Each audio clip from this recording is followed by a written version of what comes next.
త్వరగా తీసుకెళ్ళండి. కొంచెం క్రిటికల్ గానే ఉంది. నా ప్రస్తావన నా దగ్గర తీసుకురాకు. ఇలా ఎంతకాలం రాజా? నేను చచ్చేంత వరకు లేదా తను చచ్చేంత వరకు. ఎలాగైనా చందుని కాపాడండి డాక్టర్. ఆల్మోస్ట్ లాస్ట్ స్టేజ్ లో ఉంది.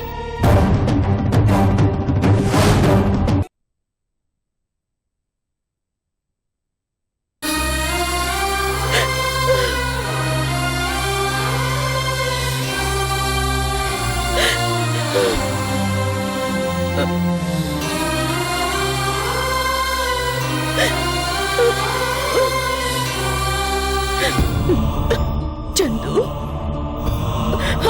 అమ్మ చందు, ఒక్కసారి కళ్ళు తెరిచి చూడమ్మా.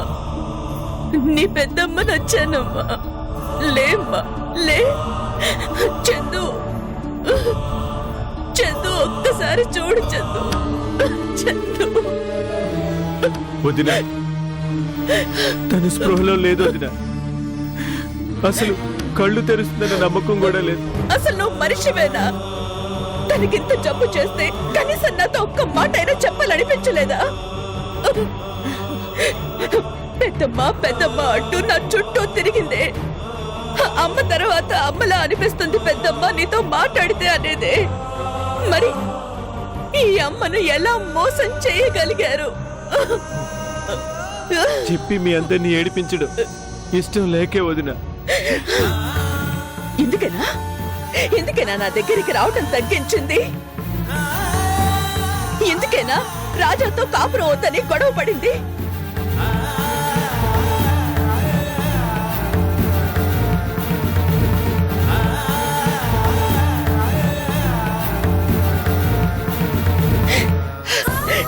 ఎంత పిచ్చిదాన్ని నేను. చందు ఎందుకు ఇలా చేస్తోంది, ఎందుకు జీవితాన్ని చేతులారా నాశనం చేసుకుంటుంది అని కోపడ్డానే గాని నీకసలు జీవితమే లేదు అని తెలుసుకోలేకపోయానమ్మా. తెలుసుకోలేకపోయాను.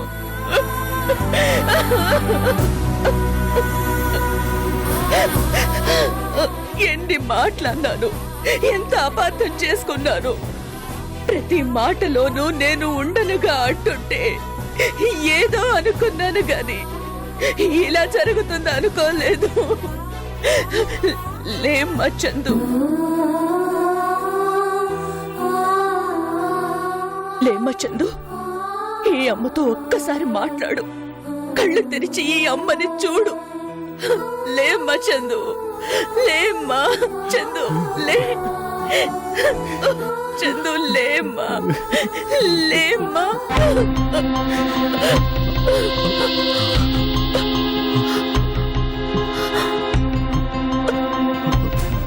డాక్టర్, డాక్టర్, చందులో కదిలికొచ్చేసి. చందు, కృష్ణ,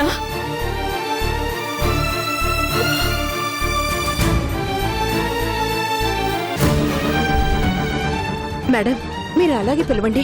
పిలవండి. మీరు పిలిస్తే తనలో రియాక్షన్ వస్తుంది. పిలవండి.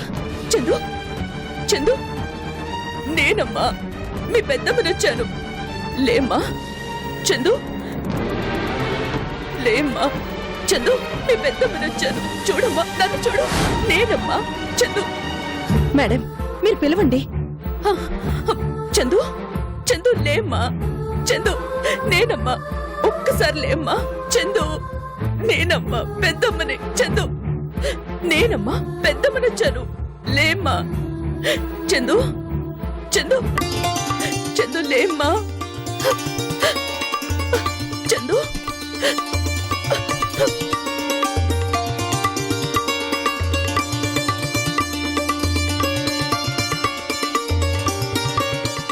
చందు,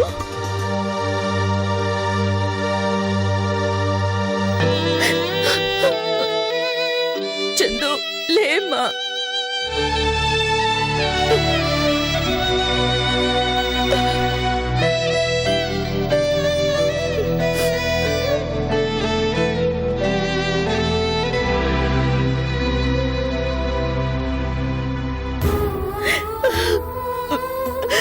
చందు,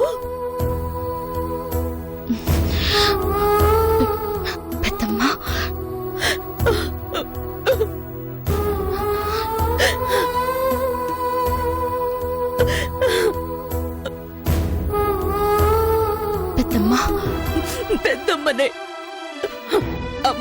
కాదుగా. అందుకేగా నాకు తెలియకుండా ఈ విషయం దాచిపెట్టావు. మీ అమ్మలాగే నీకు ఎందుకే ఇంత తొందర? దేవుళ్ళంటి భర్తను వదిలి తను వెళ్ళిపోయింది. నువ్వు మీ అమ్మలాగే మా అందరినీ వదిలేసి వెళ్ళిపోతావా?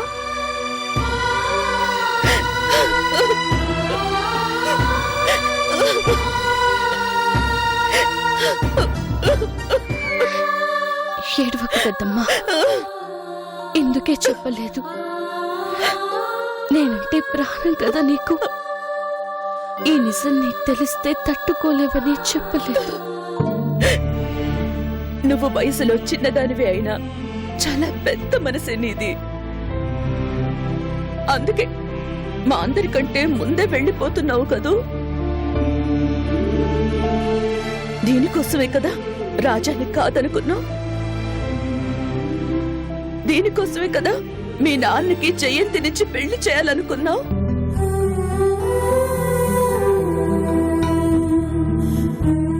దీనికోసమే కదా నాన్నని పెద్ద నాన్నని కలపాలి పెద్దమ్మా అని అడిగావు.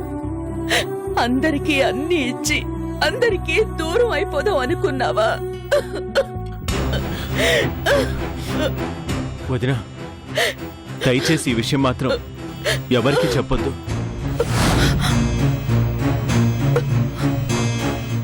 అవును పెద్దమ్మా, నా మీద జాలి చూపించడం నేను భరించలేను. నా మీద ఏమాత్రం అభిమానం ఉన్నా ఈ నిజాన్ని నీ గుండెల్లోనే దాచుకోవాలి.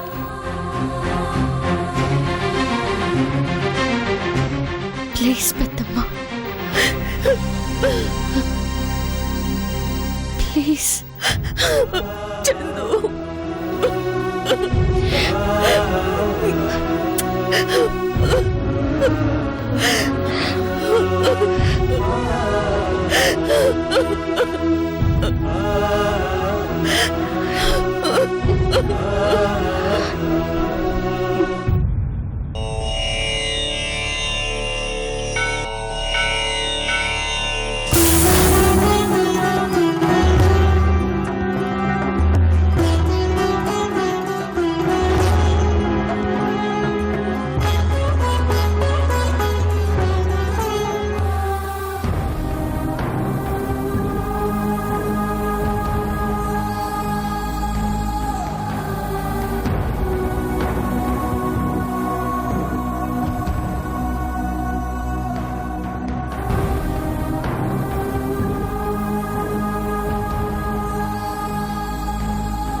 ఎందుకు స్వామి అంత చిన్న పిల్లకు ఇంత పెద్ద శిక్ష వేశావు?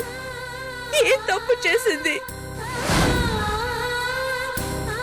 ఒకవైపు భార్యని పోగొట్టుకుని మరోవైపు బిడ్డని పోగొట్టుకుంటే కృష్ణ ఏమైపోతాడు?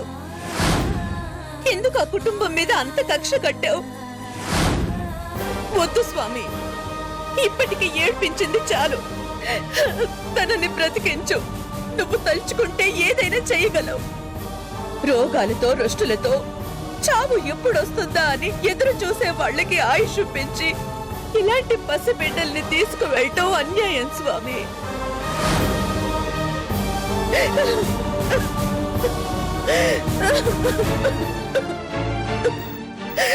ఆంటీ,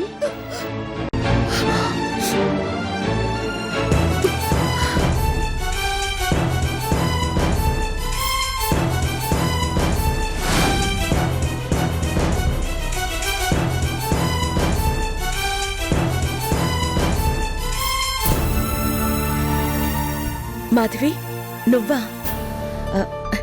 ఎంతసేపు అయింది నువ్వు వచ్చి? ఇప్పుడే ఆంటీ, దూరం నుంచి చూశాను. మీరా కాదా అనుకుని వచ్చాను.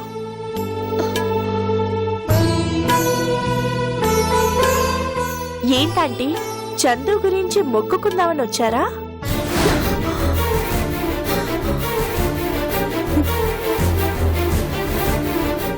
నేను అందుకే వచ్చానంటీ.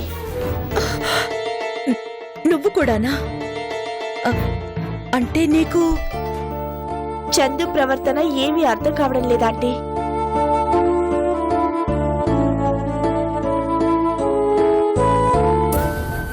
ఉన్నట్టుండి చందులో ఇలాంటి మార్పు ఎందుకొచ్చిందో తెలియడం లేదాంటీ. రాజా అంటే తనకి ప్రాణం, నేనంటే చాలా ఇష్టం. కానీ ఉన్నట్టుండి మారిపోయింది. అన్యాయంగా మా ఇద్దరికి ఏవేవో సంబంధాలు అంటగట్టింది. దాని వెనక ఏదో ఉందనిపిస్తోందాంటీ. ఏ కారణం లేకుండా తనలా ప్రవర్తించదాంటీ. ఏమంటారు? మీకు అనుమానం రావడం లేదా? అనుమానమా? అవునంటీ, చందు మనస్తత్వం నాకు బాగా తెలుసు. ఇంత సడన్ గా మారిపోయే మనిషి కాదు. రాజా పోలీస్ కేసు నుంచి పూర్తిగా బయటపడ్డాడు. ఇక మిగిలింది రాజా చందులు కలవటం.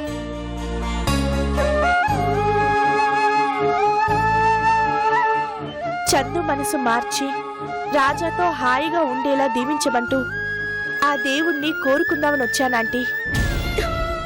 ఎందుకు మాధవి నీకంత ఆరాటం? మనం ఎంత మొక్కినా తనుండదు, వెళ్ళిపోతుంది. ఏంటంటే మీరనేది? చందు ఉండదా? అదే మాధవి, మనం ఎంత నచ్చజెప్పి తీసుకొచ్చినా తను రాజాతో ఉండదు, వెళ్ళిపోతుంది. ఆ విషయం తనకీ తెలుసు. నాకిప్పుడే అర్థమయ్యింది. అలాంటి మనిషి కోసం మనం ఎందుకు ఆలోచించాలి? వేస్ట్ కదా. తన జీవితం ఎలా ఉండాలో ఆ దేవుడు ఎప్పుడో డిసైడ్ చేసేశాడు. ఇక మనం ఆలోచించాల్సిన అవసరం లేదు. మీరే అలా అంటే ఎలా ఆంటీ? అమ్మ లేకపోయినా మీరే అమ్మలా పెంచుతూ అలా అనటం తప్పు కదా. ఎలాగైనా చందు మనసులో ఏముందో మీరే తెలుసుకోవాలి. మనం ఒక ప్లాన్ చేసి ఎలాగైనా చందు రాజాని కలుపుదాం. అలా చేస్తానని ఆ దేవుడి ముందు మాటివ్వండి.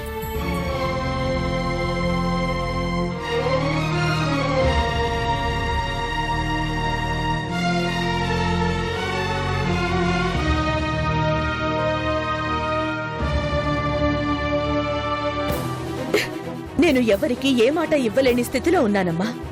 అందులోనూ ఆయన ముందు అస్సలు ఇవ్వలేను. ఎందుకంటే ఆ దేవుణ్ణి బ్రతిమాలే పరిస్థితి నాది. అది కాదంటీ. నువ్వు చందు గురించి ఎక్కువగా ఆలోచించకు.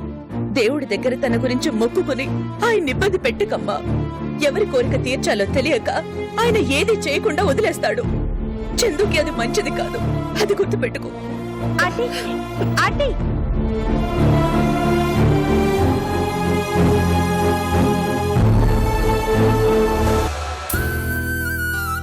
ఏమైంది ఆంటీకి?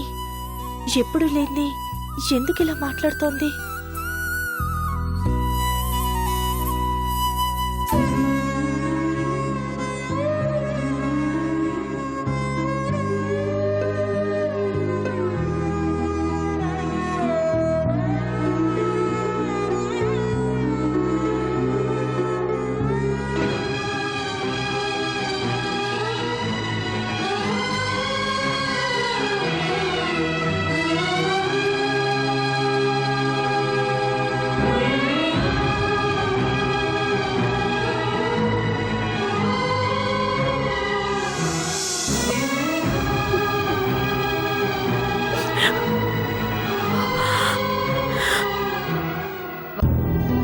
మే కమ్ ఇన్ మేడం.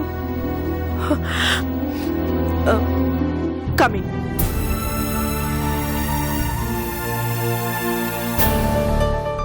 ఏంటి అనంతరామ్ గారు, ఇన్ని ఫైల్స్ ఉన్నాయి? ఇంకా ఉన్నాయి మేడం. ఇంతవరకు నేను కంప్లీట్ చేశాను, మీరు సైన్ చేయండి. అసలు ఇంత వర్క్ పెండింగ్ ఎందుకు పడింది? కృష్ణ గారు ఈ మధ్య సరిగ్గా ఆఫీస్కి రావట్లేదు కదా మేడం.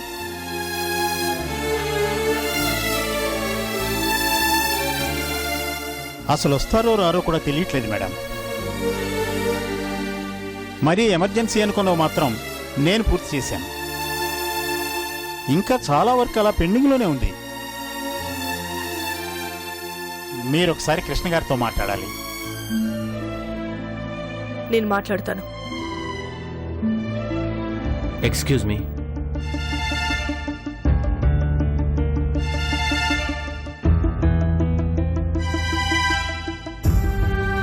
కృష్ణ రండి.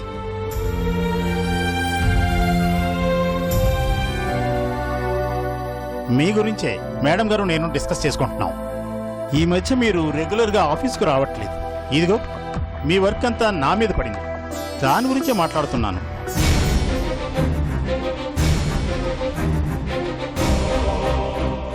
ఏమైంది? ఎందుకు రావడం లేదు మీరు? అది నేను ఇక్కడ ఉద్యోగం మానేయాలనుకుంటున్నానండి.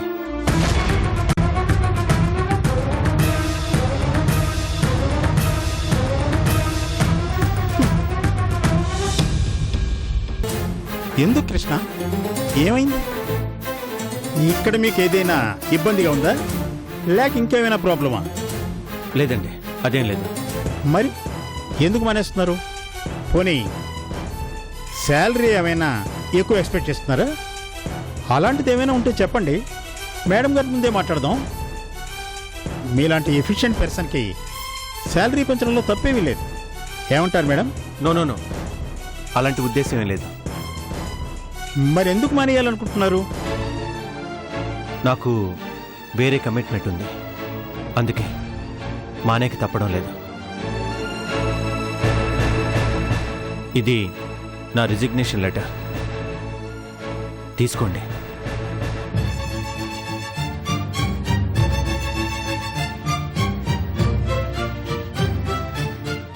అనంతరామ్ గారు, మీరు ఒకసారి బయటికి వెళ్ళండి. నేను తనతో మాట్లాడాలి. Okay madam. కూర్చోండి.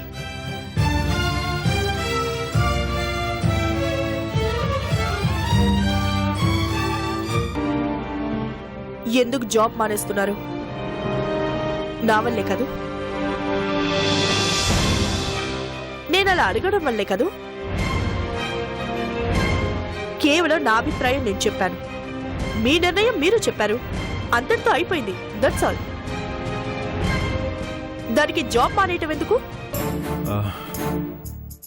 దాని గురించి కాదండి, నిజంగానే నాకు మరో కమిట్మెంట్ ఉంది.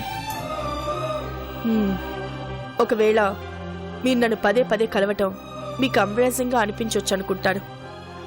మిమ్మల్ని మరో బ్రాంచ్కి పంపిస్తాను. అక్కడ మీకు ఏ ఇబ్బంది ఉండదు, నన్ను కలవటం కూడా ఉండదు, నా నుండి ఫోన్ కూడా రాదు. లేదు మేడం, మీకు సంబంధించి నాకే ప్రాబ్లం లేదు. అలా అయితే నిర్మోహమాటంగా చెప్తాను. మరైతే ఎందుకు వెళ్తున్నారు? నన్ను నమ్ముకొని నా ఫ్రెండ్ యుఎస్ నుంచి ఇండియా వచ్చి బిజినెస్ స్టార్ట్ చేశాడు.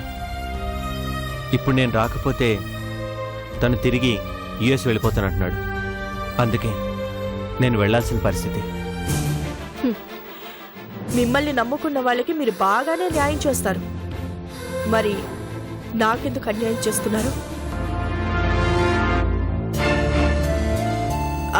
అదే, మీ మీద చాలా ఆశలు పెట్టుకుంది కదా ఈ కంపెనీ. మీలాంటి మంచి ఎంప్లాయీ మళ్ళీ మాకు దొరకాలి కదా. చూడండి, లోకంలో నన్ను మించిన మంచి మనుషులు చాలా మంది ఉంటారు. మీరు కావాలనుకుంటే నాకంటే మంచి వ్యక్తి మీకు దొరుకుతాడు. అదే మీ కంపెనీకి.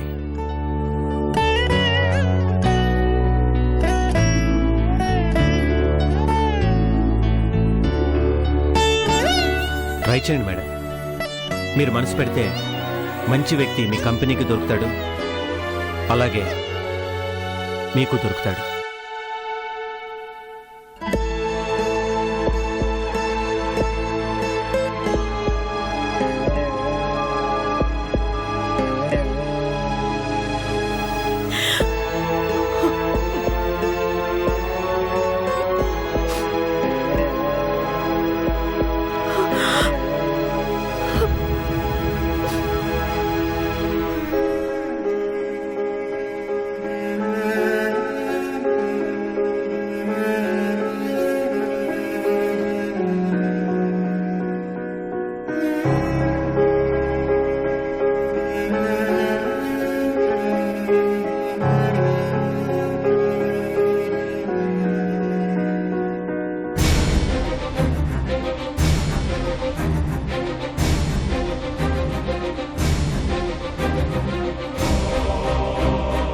ఏంటి హాస్పిటల్ నుంచేనా?